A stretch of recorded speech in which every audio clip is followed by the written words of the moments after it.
हे प्रभू, मी तर तुमची पूजा केली होती, मग असे का झाले? हे वृंदा, मी तुझा अपराधी आहे, परंतु धर्मासाठी मी विवश होतो. हे प्रभू, हे सर्व का केले तुम्ही? मी तर तुम्हाला देवता मानून पूजले. हे प्रभू, मी तुम्हाला श्राप देते. नमस्कार मित्रांनो आणि दर्शकांनो, आपले सर्वांचे हार्दिक स्वागत. मित्रांनो, आज आपण ऐकणार आहोत भक्ती, त्याग आणि पतिव्रता धर्माची अशी एक अद्भुत गाथा जी युगानुयुगे भक्तांच्या हृदयात अमर आहे. ही कथा आहे भगवान विष्णूंची परमभक्त देवी वृंदा यांची, ज्यांच्या पवित्र निष्ठेमुळे संपूर्ण सृष्टीत एक नवीन अध्याय लिहिला गेला. एका दैत्यराजाच्या पत्नीने आपल्या धर्मनिष्ठा आणि पतिव्रता शक्तीने देव आणि दानव दोघांचेही नशीब बदलून टाकली.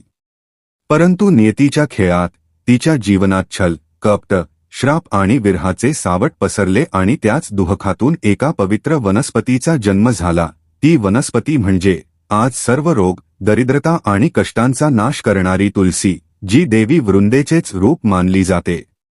म्हणूनच सनातन धर्मात तुळशीचे झाड पवित्र आणि देवीस्वरूप मानले जाते. कार्तिक मासात देवउठणी एकादशीपासून ते कार्तिक पौर्णिमेपर्यंत एक मंगल पर्व म्हणून साजरा केला जातो. या काळात कोणत्याही शुभ दिवशी भगवान विष्णू आणि तुळशी देवी वृंदा यांचा विवाह विधीपूर्वक केला जातो. जोही भावपूर्वक तुळशी विवाहाची ही कथा ऐकतो, त्याचे सर्व दुःख आणि दरिद्रता नष्ट होतात. त्याच्या घरी सदैव पार्वती, लक्ष्मी आणि सरस्वती यांचे वास असतो. तसेच ब्रह्मा, विष्णू आणि महेश त्याच्या रक्षणासाठी तत्पर राहतात. तर चला मित्रांनो, श्रद्धापूर्वक ही महान कथा ऐकूया. त्याआधी एक छोटी विनंती, हा व्हिडिओ मी खूप मेहनतीने तयार केला आहे. जर आवडला तर जरूर लाईक करा आणि कमेंटमध्ये जय माता तुळशी, जय श्री हरी लिहा. तसेच आमच्या चॅनेलला सबस्क्राईब करायला विसरू नका. आता कथा सुरू करूया. मथुरा नगरीतील दैत्यराज कालनेमी, प्राचीन काळी मथुरेत कालनेमी नावाचा एक प्रतापी दैत्यराज राज्य करत होता. राणीने एका सुंदर कन्येला जन्म दिला. तिचे नाव होते वृंदा. वृंदा लहानपणापासूनच रूपवान, गुणवान आणि शांत तेजस्विनी होती. तिच्या नम्र स्वभावामुळे आणि सेवा भावनेमुळे सर्वजण तिची प्रशंसा करत. लहान वयातच वृंदेने भगवान विष्णूंना आपला आराध्य देव मानले आणि अखंड भक्तीचा मार्ग स्वीकारला. दररोज सकाळी स्नानानंतर ती तांब्याच्या कलशाने विष्णूंचे अभिषेक करत असे, पुष्प अर्पण करत असे आणि प्रभूच्या नामस्मरणात लीन होत असे. संध्याकाळी ती अंगणातील तुळशीसमोर दीप लावून आरती करीत असे. वृंदा अत्यंत शीलवती व तेजस्विनी होती. तिच्या मुखावर नेहमी भक्तिभाव चमकत असे. जप, तप आणि प्राणायामात दिवस व्यतीत करणारी वृंदेची भक्ती इतकी दिव्य होती की तिने एक पवित्र तेज प्राप्त केले होते. सर्वजण तिच्या निष्ठेचे कौतुक करीत. जालंधराचा जन्म उधर सृष्टीच्या एका कोपऱ्यात एक विलक्षण असुर जन्मास आला. देवतांच्या इतिहासातही ज्याचा उल्लेख आहे. घडले असे, देवराज इंद्र एकदा आपल्या गुरु बृहस्पतीस कैलास पर्वतावर भगवान शिवांना भेटण्यासाठी गेले. परंतु इंद्र आपल्या ऐश्वर्याच्या गर्वात चूर होता. शिवांच्या समोरही त्याने नम्रता दाखवली नाही, उलट गर्वाने असभ्य वर्तन केले. इंद्राचा हा अपमानजनक वर्तन पाहून भगवान शिवांच्या कपाळावर क्रोधाची रेष उमटली. गुरु बृहस्पतींनी इंद्राला शांत राहण्याचा संकेत केला, पण तोपर्यंत महादेवांचे तिसरे नेत्र उघडले होते. त्या नेत्रातून प्रचंड अग्निज्वाला बाहेर पडली. इंद्र आणि बृहस्पती घाबरून शिवांना क्षमा मागू लागले. शिवांचा क्रोध शांत झाला, परंतु ती ज्वाला कुठे विसर्जित करावी हा प्रश्न राहिला. भगवान शिवांनी ती ज्वाला दूर समुद्राकडे फेकली. त्या दिव्य ज्वालेतून समुद्राच्या गाभ्यात एक तेजस्वी बालक उत्पन्न झाला. जलातून जन्म झाल्याने त्याचे नाव ठेवले गेले जालंधर. समुद्रदेव आणि इतर देवतांनी मिळून त्या तेजस्वी बालकाचे पालनपोषण केले. जालंधर जसजसा मोठा होत गेला तसतसा त्याच्या अंगी अपार शक्ती संचित होऊ लागली आणि तरुण होताच तो परमबलशाली व घोर अहंकारी असुरराज बनला. त्याने आपल्या पराक्रमाने एक विशाल दैत्य साम्राज्य निर्माण केले आणि आपल्या नावावर जालंधर नगरीची स्थापना केली.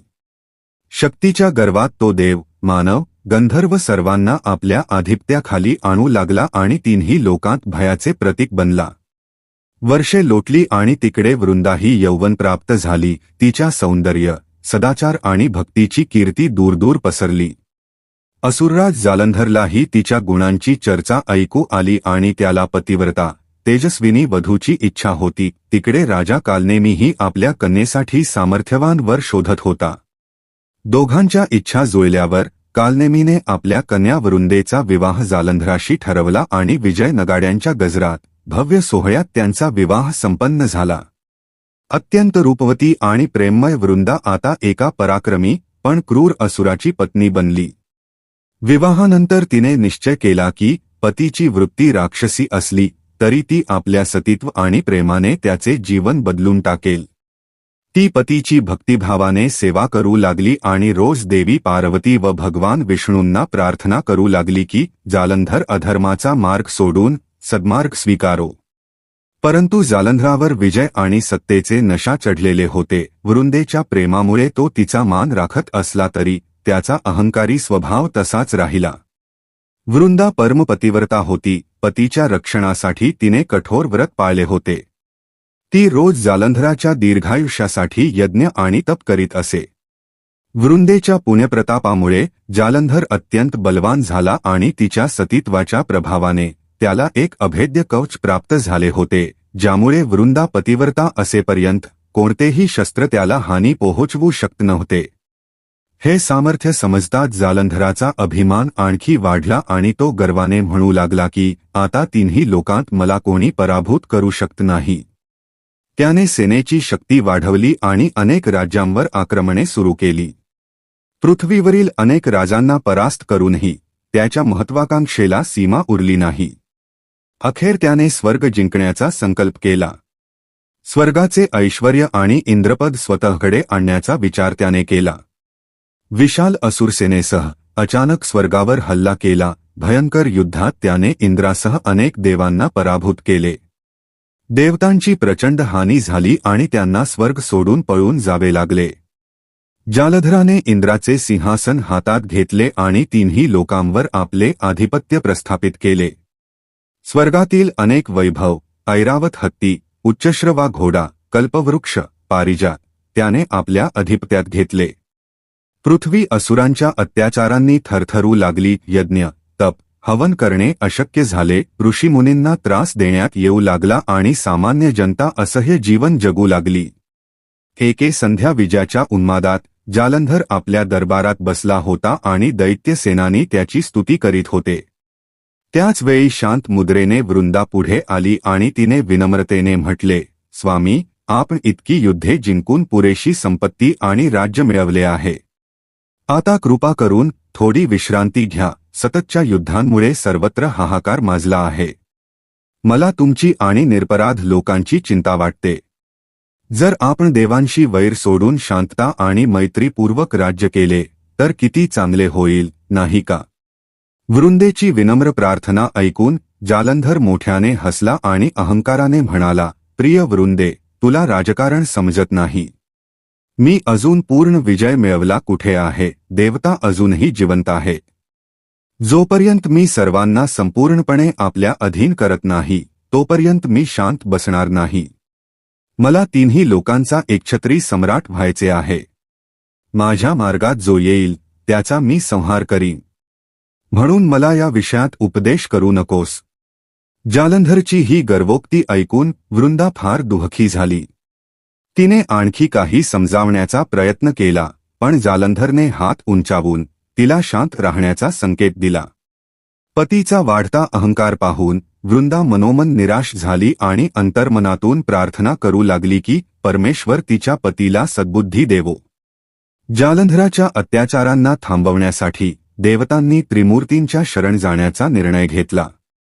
ब्रह्मदेव आणि महादेव यांच्याही काही मर्यादा होत्या, त्यामुळे सर्व देवता वैकुंठात भगवान विष्णूंच्या शरण गेले. देवराज इंद्र, अग्नी, वायू, वरुण आणि इतर देवतांनी हात जोडून विष्णूंना विनंती केली की प्रभू, या उन्मत्त जालंधरामुळे संपूर्ण सृष्टी त्राहिमाम करते आहे. कृपा करून आम्हाला त्याच्या अत्याचारांपासून मुक्त करा. विष्णूंनी देवतांची व्यथा शांततेने ऐकली आणि योग्य उपाय करणार असल्याचे आश्वासन दिले. पण विष्णूंना एक महत्त्वाची गोष्ट माहिती होती. देवी लक्ष्मीने जालंधराला आपला भाऊ मानले होते, कारण तो समुद्रातून उत्पन्न झाला होता. एकदा तिने जालंधराला राखी बांधून विष्णूंना वचन घेतले होते की त्याचा वध त्यांच्या हातून होणार नाही. त्या प्रतिज्ञेमुळे श्रीहरी बांधले गेले होते. त्यामुळे विष्णूंनी विचार केला की प्रत्यक्ष युद्धात जालंधराला मारणे त्यांच्यासाठी वर्ज्य आहे, परंतु युक्तीने त्याचा अंत करणे आता आवश्यक झाले आहे. तेव्हा श्रीहरीने बुद्धीचा उपयोग करण्याचे ठरविले.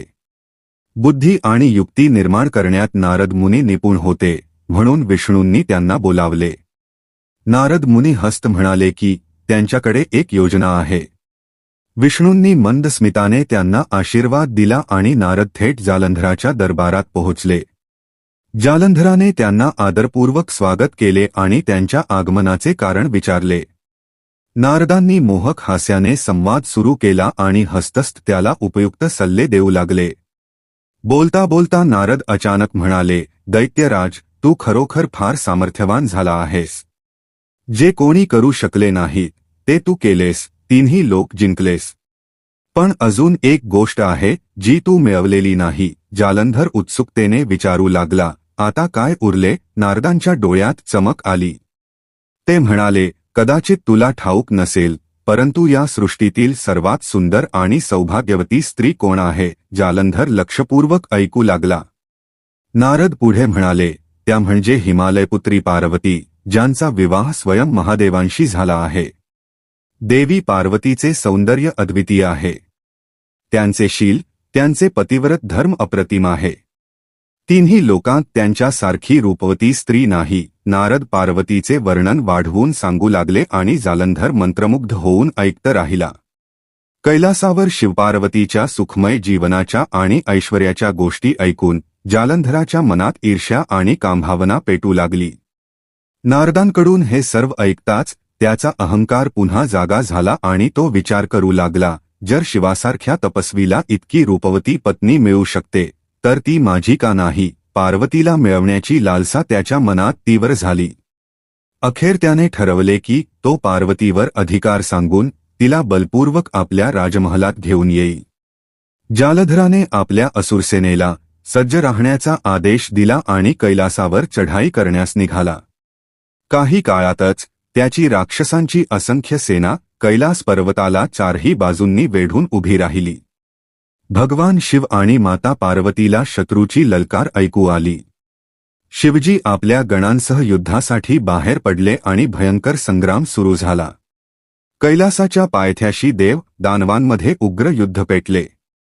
शिवशंकर त्रिशूलाने असुरांचा संहार करू लागले आणि जालंधर प्रचंड गदा व तलवारीने शिवगणांना पछाडू लागला.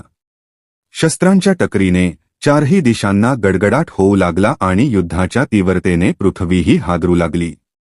काही काळ भीषण युद्ध चालले, पण महादेवांच्या समोर जालंधराला विजय मिळवणे सोपे नव्हते. तेव्हा जालंधराने एक कपटी युक्ती अवलंबण्याचे ठरवले. तो युद्धभूमीवरून दूर जाऊन मायाबलाने आपले रूपांतर करू लागला आणि काही क्षणांतच त्याने आपले रूप स्वतः भगवान शिवांसारखे बनवले. जालंधराने जटाजूट धारण केले, व्याघ्रचर्म परिधान केले आणि शरीरावर भस्म रंगवून अगदी शिवजींसारखा स्वरूप धारण केला. रूपरंगात तो महादेवांची प्रतिमूर्तीच दिसू लागला. शिवाचे रूप धरून जालंधर चोरपावलांनी कैलासावरील शिवजींच्या महालात प्रवेशला. त्यावेळी माता पार्वती महालाच्या अंतःकक्षात बसून युद्धाच्या घटनांनी चिंतित होत्या. अचानक त्यांनी आपल्या समोर भगवान शिवांना उभे पाहिले आणि आनंदाने भरून गेल्या. पार्वती विस्मित होऊन उठल्या आणि उत्साहाने म्हणाल्या, स्वामी, आपण इतक्या लवकर शत्रूचा पराभव करून परत आलात? महादेवांच्या रूपात आलेल्या जालंधराने पुढे येत म्हणाले, हो प्रिय पार्वती, मी शत्रूचा पूर्ण पराभव करूनच परतलो आहे. त्याचा आवाजही शिवायतकाच गंभीर होता. हे ऐकून पार्वतीने सुटकेचा श्वास टाकला आणि क्षणभर निर्धास्त झाल्या. परंतु देवी पार्वती महास्ती होत्या, त्यांना फसवणे सोपे नव्हते. काही क्षणात त्यांना काहीतरी अनुचित जाणवू लागले. समोर उभा असलेला पुरुष त्यांच्या स्वामीसारखा दिसत असला, तरी मनात एक विचित्र अशांतता उठली. पतीसोबतच्या सहजीवनातून मिळालेल्या सूक्ष्म अंतर्दृष्टीने त्यांना क्षणात भान आले की हा माझा शिव असूच शकत नाही. पार्वतींनी ध्यान लावून त्या पुरुषाच्या अंतरात्म्याचा शोध घेतला. त्यांच्या दैवी दृष्टीने त्यांनी सत्य जाणून घेतले, हे रूप धारण केलेला कुणीतरी छळकर्ता आहे. पार्वती क्रोधाने थरथरल्या, त्या गरजल्या, कौन आहेस तू दुष्टा, माझ्या स्वामीचे रूप घेऊन माझ्या समोर येण्याचे धाडस कसे केलेस. हे ऐकून जालंधर घाबरून गेला. क्षणाचाही विलंब न करता पार्वतींनी प्रचंड रौद्र रूप धारण केले. त्यांच्या हातात त्रिशूल प्रकट झाला. नेत्र क्रोधाने लाल झाले. देवी पार्वतींचे रौद्र रूप पाहून जालंधराच्या पायाखालची जमीन सरकली. स्वतः पकडला गेल्याचे कळताच तो बेताल झाला. पार्वती क्रोधभर्या स्वरात म्हणाल्या, दुष्ट जालंधरा, माझ्या स्वामीचे रूप घेऊन माझ्या सतीत्वाची परीक्षा घेण्याचे धाडस करतोस. मी तुला श्राप देते की जसा तू मला छलनेचा प्रयत्न केलास तसाच छल तुझ्या पत्नीच्या सतीत्वाशी केला जाईल. पार्वतींच्या मुखातून निघालेला हा भयंकर श्राप ऐकताच जालंधर व्याकुळ झाला. देवीने क्रोधात त्याच्यावर झेप घेतली तेव्हा जालंधराने तिथून प्राण वाचवून पळ काढला. पळभरात तो कैलास सोडून युद्धभूमीकडे धावू लागला. देवी पार्वती क्रोधाने थरथरू लागल्या. त्यांनी तत्काळ वैकुंठाकडे प्रस्थान केले आणि भगवान विष्णूंच्या समोर पोहोचल्या. देवी पार्वती आणि श्रीहरी आमनेसामने आले. पार्वतींचा क्रोध अजून शांत झालेला नव्हता. त्या विष्णूंना म्हणाल्या, भगवन, त्या दुष्ट जालंधराने माझ्या स्वामीचे रूप धरून माझा घोर अपमान केला आहे. आता हा अपमान मी कोणत्याही स्थितीत सहन करणार नाही. त्याला कायमचा धडा शिकवण्यासाठी मला कितीही कठोर पाऊल उचलावे लागले तरी मी मागे हटणार नाही. भगवान विष्णूंनी शांततेने पार्वतींची वाचा ऐकली. त्यानंतर पार्वती पुढे म्हणाल्या, त्या राक्षसाला वृंदा नावाची एक परमपतिव्रता पत्नी लाभली आहे. तिच्या सतीत्वामुळे ना देव त्याला मारू शकतात ना माणसे. त्यामुळे तिचे सतीत्व नष्ट होईपर्यंत जालंधराचा अंत अशक्य आहे. मला ठाऊक आहे की वृंदा तुमची परमभक्त आहे, परंतु जालंधराचे अत्याचार थांबवण्यासाठी आता तिच्या पतिव्रताचे भंग करणे अनिवार्य झाले आहे. हा कठोर धर्मकर्म तुम्हालाच करावा लागेल. माझ्यावर जे अपमान झाले आहे ते मी कदापिही सहन करू शकत नाही.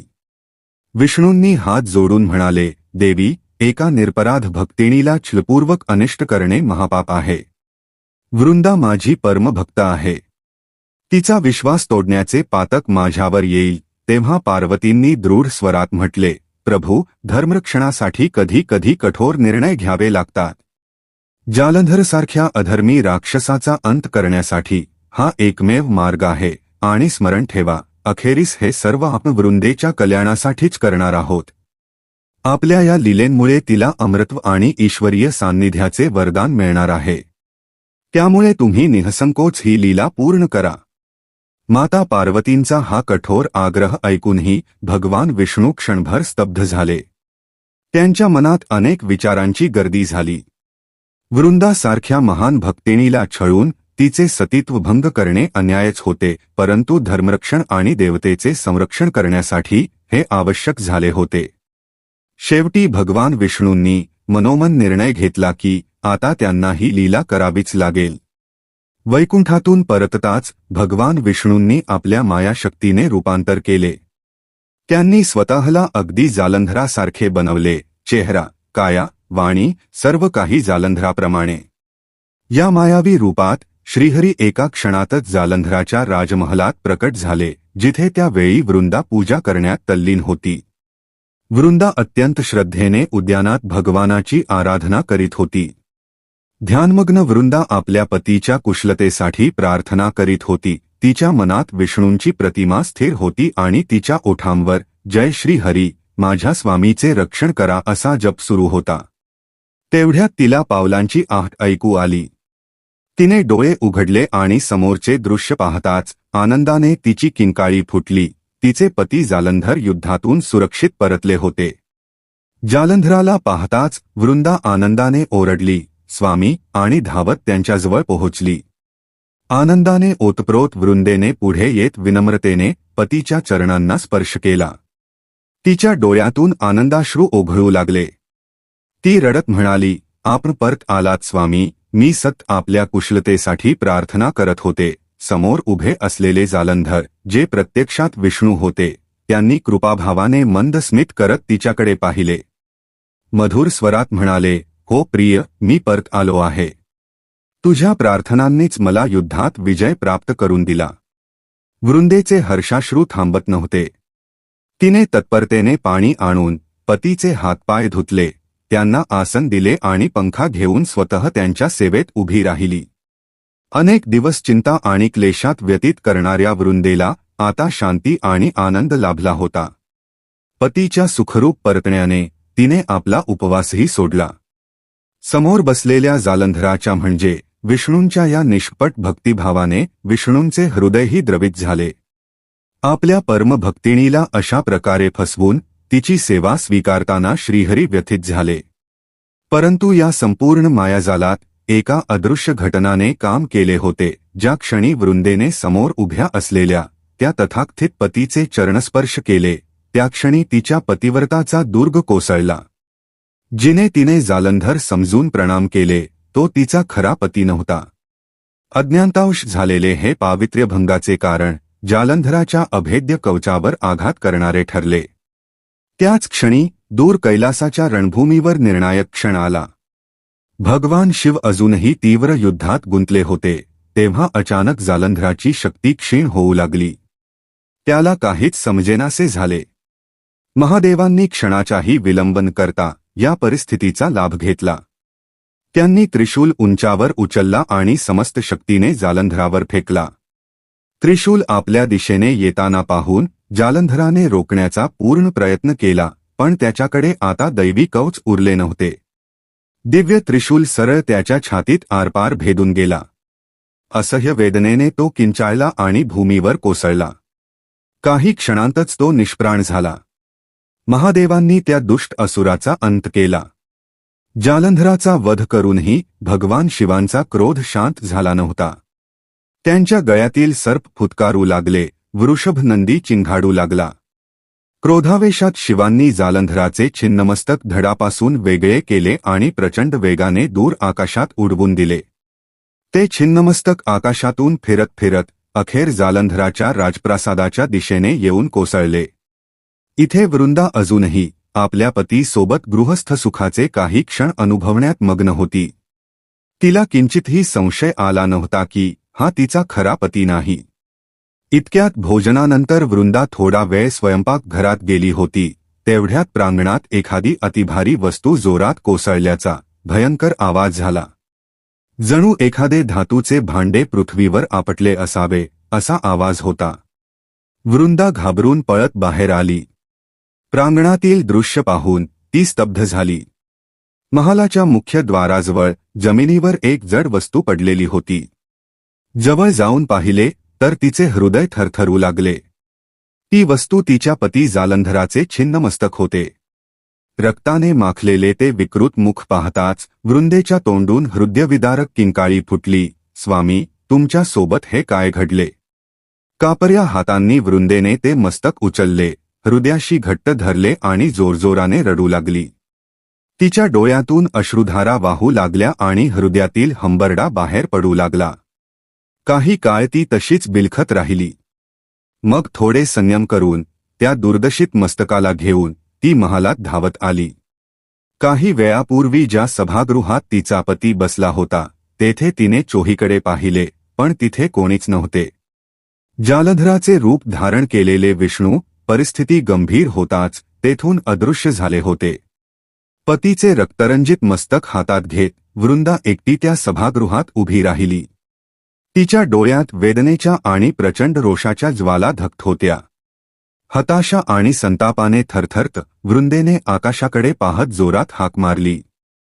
तिच्या फुटत्या रडण्यातूनच तिने भगवान विष्णूंना ललकारले, बाहेर या प्रभू विष्णू. मला सर्व समजले आहे. हे कार्य तुमचेच आहे. लपणे थांबवा आणि माझ्या समोर या. तिचा आवाज अश्रूंनी ओला होता, पण संतापाने प्रज्वलित. क्षणभरातच सभागृह प्रकाशाने भरून गेले आणि त्या तेजोमय प्रकाशात भगवान विष्णू प्रकट झाले. त्यांच्या चारही हातांनी नम्रतेने नमस्कार केला होता, मुख भूमीकडे झुकलेले होते आणि त्यांच्या मुखमंडलावर लाज व करुणेचे भाव होते. ज्यांच्या भक्तीत वृंदेने आयुष्य घालवले त्याच विष्णूंनी आज छल करून तिचे सर्वस्व हिरावून घेतले हे जाणवताच वृंदा स्तब्ध झाली. तिचे हृदय जणू विखुरून गेले. तिचे शरीर रागाने आणि शोकाने थरथरू लागले. तिने रोधलेल्या आवाजात विष्णूंना विचारले, हे सर्व का केले तुम्ही? मी तर तुम्हाला देवता मानून पूजा केली, तुमचे नामस्मरण केले आणि तुम्ही माझे सर्वनाश केले. माझं सौभाग्य, माझे सतीत्व, माझी लाज सर्व काही हिरावले. का? देव असूनही तुम्ही एवढे मोठे पाप कसे केले? भगवान विष्णूंकडे कोणतेही उत्तर नव्हते. ते निःशब्द उभे राहिले, डोळ्यात पश्चातापाचे अश्रू उभे राहिले. पण वृंदेचा संताप उसळत होता. तिचे संपूर्ण शरीर जणू विषज्वालेने तळपत होते. तिने दोन्ही भुजा आकाशाकडे उंचावल्या आणि प्रखर आवाजात घोषणा केली, हे भगवान विष्णू, तुमची ही लीला मला कोणत्याही प्रकारे मान्य नाही. माझे जीवन आज भस्म झाले आहे. आता तुम्हाला याचे दुष्परिणाम भोगावे लागतील. वृंदेच्या वाणीचा स्वर अचानक बदलला. ती आता एक साधारण स्त्री नव्हती, जणू स्वयं महाकाली तिच्यात अवतरली होती. तिच्या डोळ्यातून अश्रू नव्हे तर अग्निकण झडत होते. ती उग्र आवाजात श्राप उच्चारू लागली, जसे तुम्ही माझ्या स्वामीला माझ्यापासून हिरावले तसेच तुम्हालाही तुमच्या पत्नीपासून दूर केले जाईल. मी जशी आज विधवा होऊन बिलखते आहे तसेच दुःख तुम्ही मानवजन्म घेऊन आपल्या प्रियेपासून वियोगाच्या रूपात भोगाल. तुम्हीही अश्रू ढाळत तडपताल. आणि कारण तुमचे हृदय आज मला दगडाहून कठोर वाटले म्हणून माझ्या श्रापाने तुम्हीही दगड व्हाल. हे प्रभू, मी तुम्हाला श्राप देते, श्रीहरी विष्णू कठोर शिलेत परिवर्तित होत जावोत. वृंदेच्या मुखातून हा भयानक श्राप बाहेर पडताच चराचर विश्व हलून गेले. तिच्या शब्दांचा प्रभाव तत्क्षणी दिसू लागला. भगवान विष्णूंच्या नीलवर्णी देहावर काळोखी पसरू लागली आणि ते कठोर पाषाणात रूपांतरित होऊ लागले. काही क्षणांतच श्रीहरी शालिग्रामासारख्या काळ्या दगडात स्थिर झाले. भगवान विष्णू खरोखरच शिला बनले. हे दृश्य पाहून तिन्ही लोकांत खळबळ उडाली. देवी लक्ष्मी व्याकुळ होऊन किंचाळल्या आणि रडत रडत धावत येऊन वृंदेच्या चरणांना बिलल्या. लक्ष्मीजी रडत विनवू लागल्या, क्षमा करा देवी, कृपा करून आपला क्रोध शांत करा. आपल्या श्रापामुळे संपूर्ण सृष्टीचा समतोल ढळून जाईल. दया करून आपला श्राप परत घ्या. देवी लक्ष्मी अश्रूंनी ओल्या डोळ्यांनी वृंदेच्या चरणांवर लोटांगण घालत विनवू लागल्या. इतर देवताही हात जोडून वृंदेची क्षमा मागू लागले. वृंदेचा उग्र कोप हळूहळू शांत होऊ लागला. संताप निवळताच तिच्या ध्यानात आले की तिच्या श्रापामुळे भगवान विष्णू खरंच दगडात परिवर्तित झाले आहेत. अरे, माझ्याकडून हे काय घडले अशी खंत तिच्या चेहऱ्यावर उमटली. सृष्टीच्या कल्याणासाठी वृंदेने आपल्या श्रापाची तीव्रता कमी करण्याचा निर्णय घेतला. तिच्या डोळ्यातून पुन्हा अश्रुधारा वाहू लागल्या आणि तिचे नाजूक शरीर थरथरू लागले. खोल श्वास घेऊन ती भर्राटलेल्या आवाजात म्हणाली, मी माझा श्राप परत घेते. तिच्या मुखातून हे शब्द बाहेर पडताच चारही दिशांनी प्रकाश फैलाव झाला आणि शिलारूप धारण केलेले भगवान विष्णू पुन्हा आपल्या दिव्य स्वरूपात प्रकट झाले. लक्ष्मीजींनी सुटकेचा दीर्घ श्वास टाकला. विष्णूंनी नेत्र उघडले. समोर आपल्या महान भक्तिणी वृंदेला पाहताच त्यांचे हृदय करुणेने व्याकुळ झाले. ते स्वतः तिच्याजवळ आले, हात जोडले आणि डोळ्यात अश्रू घेऊन वृंदेला प्रणाम केला. कोमल स्वरात ते म्हणाले, हे वृंदे, मला ठाऊक आहे, तुझे दुःख अप्रिमित आहे आणि तुझा रोषही योग्य आहे. तू आपल्या भक्तितेजाने मला श्राप देण्याचे धाडस केलेस आणि तुझ्या श्रापातील प्रत्येक शब्द मी सहर्ष स्वीकारतो. तू मला पत्नीवियोगाचा श्राप दिलास, ते वचन मी नक्कीच फळवी. भविष्यकाळात मला मनुष्यरूप घेऊन रामावतार धारण करावा लागेल, जिथे माझी पत्नी माझ्यापासून हिरावली जाईल आणि मलाही स्त्रीवियोगाचा असह्य संताप भोगावा लागेल. विष्णूंच्या या वचने ऐकून उपस्थित देवतांपुढे त्रेतायुगातील रामकथेची छबी जिवंत झाली. श्रीहरी पुढे म्हणाले, पण या घटनांच्या घडण्यापर्यंत तुला शांती लाभणार नाही. म्हणून मी तुला एक वर देऊ इच्छितो. तुझ्या अपार भक्तीने प्रसन्न होऊन तुला वरदान देतो. आपल्या शरीराचा त्याग केल्यानंतर तू पृथ्वीवर पवित्र वनस्पतीच्या रूपाने अवतीर्ण होशील. त्या वनस्पतीचे नाव असेल तुळशी आणि ती सर्व वनस्पतींपैकी श्रेष्ठ असेल. वृंदा अजूनही मूक होती. तिचे अश्रू थांबत नव्हते. विष्णूंनी प्रेमाने पुढे सांगितले, मी तुला वचन देतो, तुलसीरूपातही तू नेहमी माझ्या समीप राहशील. पृथ्वीवर माझ्या पूजनात तुझे पवित्र पान अनिवार्य असेल. तुझ्याशिवाय माझी पूजा पूर्णच होणार नाही. आणि पुढे प्रत्येक वर्षी कार्तिक महिन्यात देवउठणी एकादशीनंतर तुझा आणि माझा तुळशी विवाह उत्सव साजरा केला जाईल. वृंदा शांतपणे उभी राहिली. तिच्या आयुष्यातील सर्व इच्छा, सर्व कर्तव्ये पूर्ण झाली होती. तिने अश्रू पुसले. मग आपल्या पतीचे छिन्नमस्तक, जे ती अजूनही हातात धरून होती, अलगद भूमीवर ठेवले. ओल्या डोळ्यांनी त्या मस्तकाकडे पाहत ती म्हणाली, माझे स्वामी, तुमच्याशिवाय आता माझ्या जीवनात काहीही उरले नाही. मी येते तुम्हाला अंतिम साथ देण्यासाठी. सर्व देवदेवतांच्या समोर वृंदेने एक अविचल निर्णय घेतला. ती आता आपल्या जीवाचा त्याग करणार होती. ती शांतपणे भूमीवर बसली आणि समोर अग्नी प्रज्वलित केला. शिव, पार्वती, ब्रह्मा, इंद्र आणि इतर सर्व देवता हे हृदय विदारक दृश्य पाहत होते. वृंदा आपल्या पतीसह सती होण्यासाठी सिद्ध झाली होती. क्षणभरात तिच्यासमोर एक धगधगता अग्निकुंड प्रकट झाले. जणू त्या ज्वाला तिला आलिंगन देण्यासाठीच उसळत होत्या. वृंदा शांत आणि स्थिर स्वरात भगवान विष्णूंना म्हणाली, प्रभू श्रीहरी, माझ्या स्वामीचा वध करण्याची वेळ तुम्हा देवांवर कधीच यायला नको होती. पण आता जे व्हायचे होते ते झाले.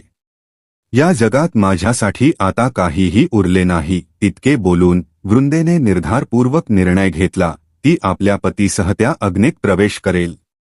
विष्णू, शिव आणि सर्व देवांना कळून चुकले की आता वृंदेला थांबवणे अशक्य आहे. सर्वांच्या डोळ्यात अश्रू भरून आले. वृंदेने आपल्या पती जालंधराचे छिन्नमस्तक दोन्ही हातांनी उचलले आणि हळूहळू त्या प्रज्वलित यज्ञाग्निकुंडात प्रवेश करू लागली. ज्वाळा तिच्या भोवती लपेट घेऊ लागल्या. अग्नीत उतरतानाही वृंदेच्या चेहऱ्यावर अतुलनीय शांततेचा भाव होता. ती शेवटचा एकदा म्हणाली, स्वामी, मी येते आहे, आणि पुढच्याच क्षणी ती त्या भस्म करून टाकणाऱ्या लपटांमध्ये विलीन झाली. धगधगणारी अग्नी काही काळ पेटती राहिली आणि मग हळूहळू शांत झाली. वृंदेने आपल्या पतीसाठी आपले जीवन अर्पण केले होते. त्या स्थळी आता केवळ राखेचा एक ढीग उरला होता. परिसरात भयावह शांतता पसरली. देवी पार्वतींच्या डोळ्यातून अश्रुधारा वाहू लागल्या. लक्ष्मीजींनी हात जोडून वृंदेच्या महत्तेचा नमस्कार केला. महादेवांनी डोळे मिटून त्या परमपतिवर्ता आत्म्याच्या शांतीसाठी प्रार्थना केली. त्याच क्षणी त्या राखेच्या ढिगातून एक अद्भुत चमत्कार घडू लागला.